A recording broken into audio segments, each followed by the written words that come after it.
Привет, это канал Илон Маск. В этом дайджесте Tesla уволила сотрудника из-за YouTube-канала, Giga Berlin официально разрешили, а Илон Маск сменил имя из-за Рамзана Кадырова. Начнем с Tesla. Мы ждали, мы верили, и время наконец пришло. Tesla получила разрешение на эксплуатацию Giga Berlin. Начало серийного производства теперь возможно не только в пылающих сердцах европейских тесловодов, но и на официальных бумажках. По идее, как раз сегодня состоится торжественное вручение автомобилей первым клиентам. Между прочим, если подписаться на наш телеграм-канал, то можно увидеть кадры с мероприятия одним из первых. Это был такой намек, жирный как маргарин из Dixie. Едем дальше.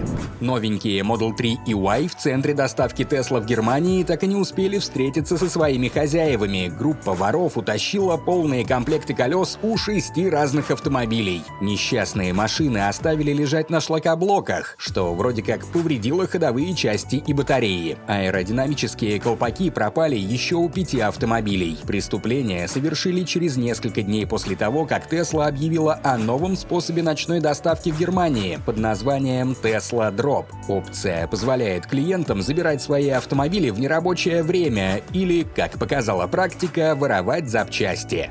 Исчезнут у европейских Model 3 и Y и радары, правда, не из-за воровства, а из-за Илона Маска. Втихую продавать их на черном рынке генеральный директор не будет, просто он считает, что у радара слишком маленькое разрешение, и он создает больше шумов. Так что со второго квартала 2022 года европейские Model 3 и Y лишатся радаров, прямо как их американские сестренки.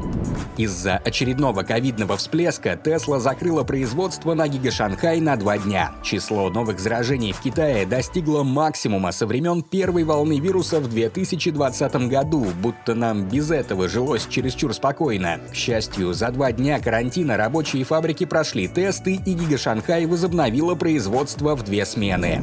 Tesla уволила сотрудника из-за YouTube-канала. Джон Бернелл работал в команде автопилота оператором тестирования ADAS и в какой-то момент решил, что публикация видеотестов на YouTube — это отличная идея. Ролик, в котором его Model 3 на небольшой скорости врезается в столбик при включенной FSD бета, завирусился и набрал более 300 тысяч просмотров. 15 минут славы закончились увольнением, и Бернелл дал интервью CNBC. В нем он говорит, что менеджеры сказали ему о нарушении политики Tesla, назвали его канал предметом конфликта интересов, хотя в документах об увольнении не упоминалась конкретная причина увольнения. На первый взгляд может показаться, что Тесле не понравилось освещение проблем автопилота, но вообще-то Джон получал новую версию ПО раньше пользователей, а кликбейтные заголовки к видосикам на Ютубе едва ли входили в список его рабочих обязанностей. Вот нам можно, но мы не работаем в Tesla, хотя тут больше вопрос к Илону.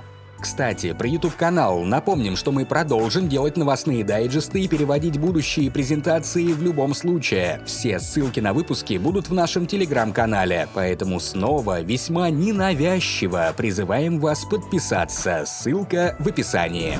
Далее про SpaceX. SpaceX успешно отправила на орбиту 53 спутника в миссии Starlink 4.12 и заодно мимоходом установила парочку рекордов. Первая ступень села на плавучую платформу в 12-й раз, а Falcon 9 вывел на орбиту более 16 тонн полезной нагрузки. Ни того, ни другого события у SpaceX доселе не было. Также на прошлой неделе SpaceX достигла японского совершеннолетия. Компании исполнилось 20 лет. Желаем компании как минимум еще столько же лет процветания и искренне верим в ее успех.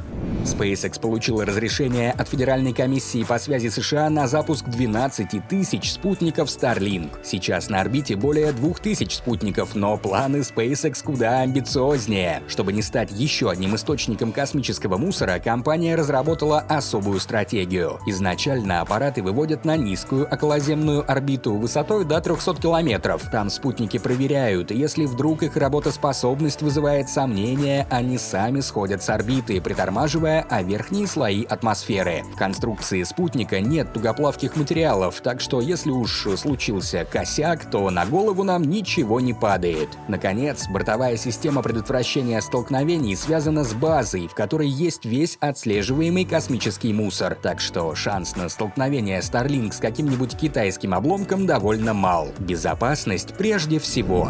НАСА показала показало, как готовится к лунной миссии Starship. В новом документе агентства появилась фотография прототипа лифта и переходного шлюза лунной версии корабля. Лифт будут использовать для спуска астронавтов на поверхность Луны, а через шлюз они будут выходить из герметичного отсека корабля. Комната для подготовки астронавтов повторяет размеры реальной капсулы. Чтобы точно быть готовым ко всему, астронавты используют VR-очки для работы с интерьером и оборудованием будущего шлюза.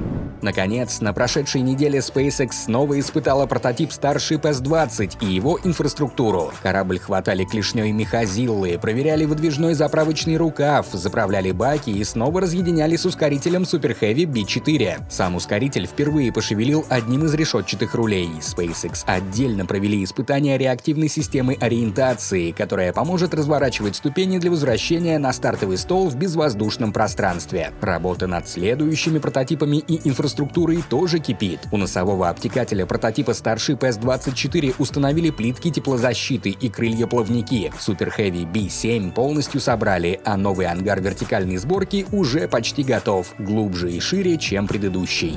И в конце про Илона Маска.